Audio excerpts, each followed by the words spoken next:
Very happy to introduce our latest series of videos. We filmed these in an IATF 16949 certified organisation, a Tier 1 supplier involved in the remanufacturing of used diesel particulate filters.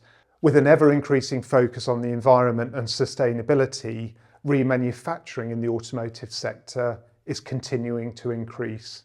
And for these remanufactured diesel particulate filters, it's essential that they are fully compliant with the stringent emissions legislation. The videos that you're going to see will show extracts of simulated IATF 16949 audits focused on the organisation's remanufacturing processes. So watch the videos and see if the auditor is undertaking the audits effectively. As always, we really welcome and value any feedback and comments, so please feel free to drop any comments under the videos. Right, so following your process flow then, I see that water deionization is a key step in your process. Yeah. Maybe before we get into the detail, from a quality perspective, why is this important? It's important because if we use normal water, we might destroy the coating, which is put in the unit to get the catalytic conversion efficiency. Okay, because I saw when we've been in the process, obviously water is used in a lot of stages. Absolutely, but it's still the same. It's the same water.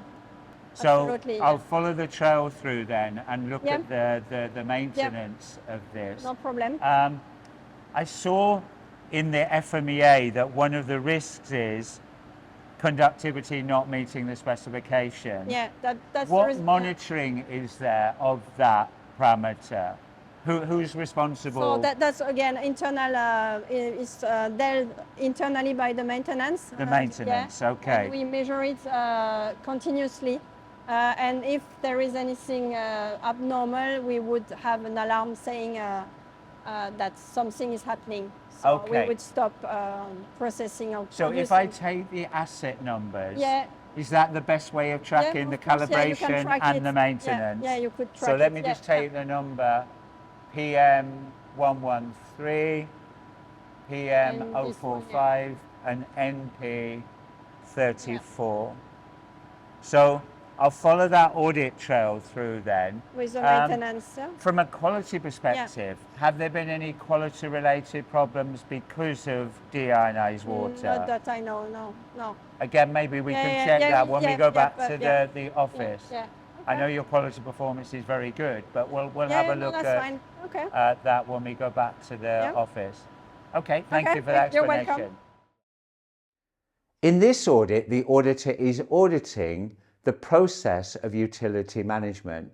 In this remanufacturing organisation, one of the key process variables is the quality of the water used in the washing process, because any variation in conductivity could affect the product quality, and this was indeed recognised within the PFMEA. All water used in the cleaning process in this organisation is processed through a deionization process.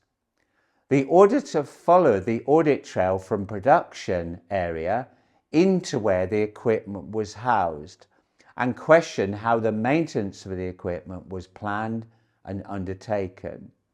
The auditee stated that the maintenance was outsourced to a specialist contractor.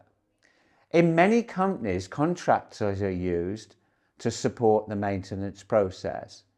The auditor should follow the audit trails to verify how the contractors are selected as an external provider and how their performance is monitored.